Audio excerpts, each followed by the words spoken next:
My channel cook with Srujani. ನಾನಿವತ್ತು ನಿಮ್ಗೆ ಮಸಾಲೆ ರೊಟ್ಟಿ ತೋರಿಸ್ಕೊಡ್ತಾ ಇದ್ದೀನಿ. ಈ ಮಸಾಲೆ ರೊಟ್ಟಿಗೆ ಚಟ್ನಿನೇ ಬೇಕಾಗಿಲ್ಲ, ಅಷ್ಟು ಸೂಪರ್ ಆಗಿರುತ್ತೆ. ಸೊ ಇದಕ್ಕೆ ಬೇಕಾಗುವ ಇಂಗ್ರೀಡಿಯೆಂಟ್ಸ್ ಏನೇನು ಅಂತ ನೋಡೋಣವಾ. ರಾಗಿ ಹಿಟ್ಟು ದೊಡ್ಡ ಕಪ್ಪಲ್ಲಿ 1 ಕಪ್ ಆಗೋಷ್ಟು ತಗೊಂಡಿದ್ದೀನಿ. ಗೋಧಿ ಹಿಟ್ಟು ಚಿಕ್ಕ ಕಪ್ಪಲ್ಲಿ 1 ಕಪ್ ಆಗೋಷ್ಟು ತಗೊಂಡಿದ್ದೀನಿ. ಈರುಳ್ಳಿ 1 ತಗೊಂಡು ಸಣ್ಣಗೆ ಕಟ್ ಮಾಡಿಟ್ಕೊಂಡಿದ್ದೀನಿ. ತುರ್ದಿಟ್ಕೊಂಡಿರೋ ಕೊಬ್ಬರಿ ಚಿಕ್ಕ ಕಪ್ಪಲ್ಲಿ 1 ಕಪ್ ಆಗೋಷ್ಟು ತಗೊಂಡಿದ್ದೀನಿ.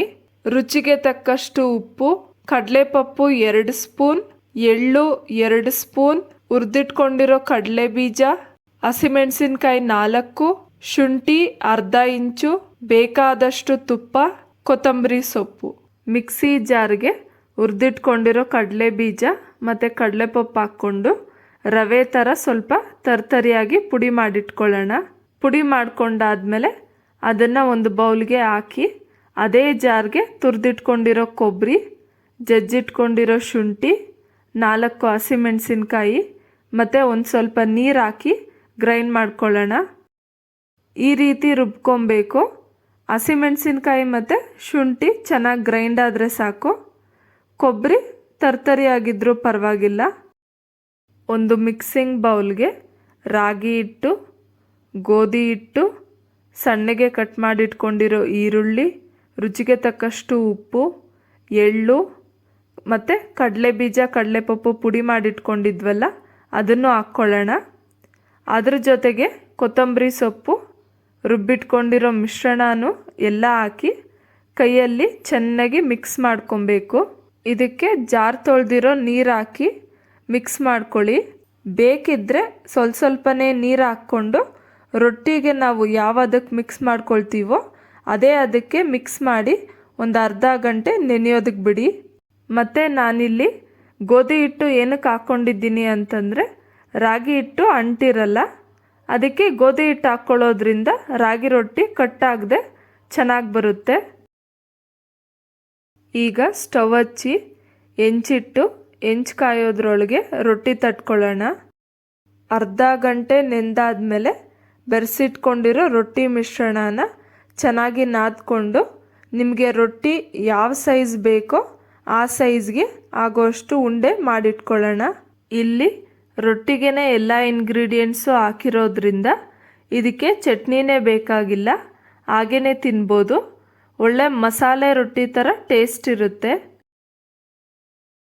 ಈ ರೀತಿ ಒಂದೇ ಸಮ ಎಲ್ಲ ಉಂಡೆಗಳನ್ನ ಮಾಡಿಟ್ಕೊಳ್ಳಿ.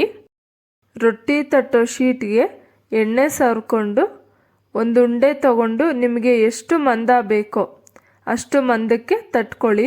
ತೀರಾ ತೆಳ್ಳಕ್ಕೆ ಬೇಡ, ಗಟ್ಟಿ ಬಂದ್ಬಿಡುತ್ತೆ. ಅಥವಾ ತೀರಾ ಮಂದಕ್ಕೂ ಬೇಡ, ಸ್ವಲ್ಪ ಮೀಡಿಯಮ್ ಆಗಿ ತಟ್ಕೊಂಡು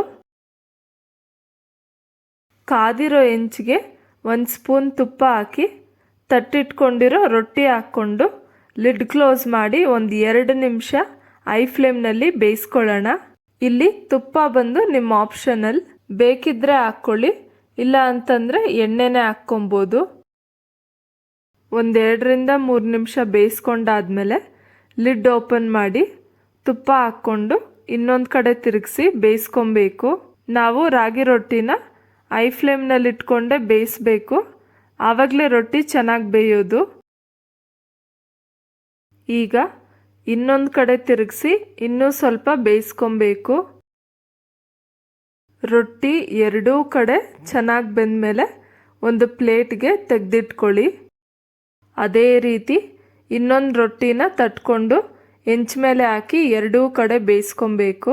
ಈಗಿನ ಜನ್ರೇಷನ್ ಅವರು ರಾಗಿ ಮುದ್ದೆನ ಇಷ್ಟಪಡೋಲ್ಲ, ಅಂಥವ್ರಿಗೆ ಈ ರೀತಿ ರಾಗಿ ರೊಟ್ಟಿ ಮಾಡಿಕೊಟ್ರೆ ಇಷ್ಟಪಟ್ಟು ತಿಂತಾರೆ.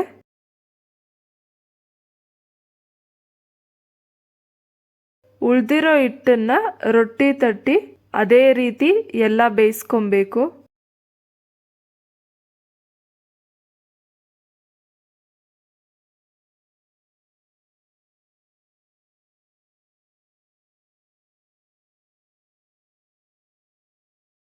ಈಗ ಸ್ಟವ್ ಆಫ್ ಮಾಡ್ಕೊಳ್ಳಿ.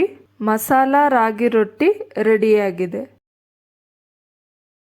ಸೊ ನೋಡಿದ್ರಲ್ಲ ಫ್ರೆಂಡ್ಸ್, ಮಸಾಲೆ ರೊಟ್ಟಿ ಮಾಡೋದು ಹೇಗೆ ಅಂತ ಅಂದ್ಬಿಟ್ಟು ನೀವು ಒಂದ್ಸಲ ಟ್ರೈ ಮಾಡಿ ನೋಡಿ, ಹೇಗ್ ಬಂತು ಅಂತ ಕಮೆಂಟ್ ಸೆಕ್ಷನ್ ಅಲ್ಲಿ ಶೇರ್ ಮಾಡಿ. ಮತ್ತೆ ಈ ವಿಡಿಯೋ ನಿಮ್ಗೆ ಇಷ್ಟ ಆದ್ರೆ ಲೈಕ್ ಮಾಡಿ, ಶೇರ್ ಮಾಡಿ, ಪ್ಲೀಸ್ ನನ್ನ ಚಾನೆಲ್ಗೆ ಸಬ್ಸ್ಕ್ರೈಬ್ ಮಾಡಿ. ಮತ್ತೆ ನಾನು ಇನ್ನೊಂದು ರೆಸಿಪಿ ಜೊತೆ ನಿಮ್ಮ ಮುಂದೆ ಸಿಗ್ತೀನಿ. ಅಂಟಿಲ್ ದೆನ್ ಬಾಯ್.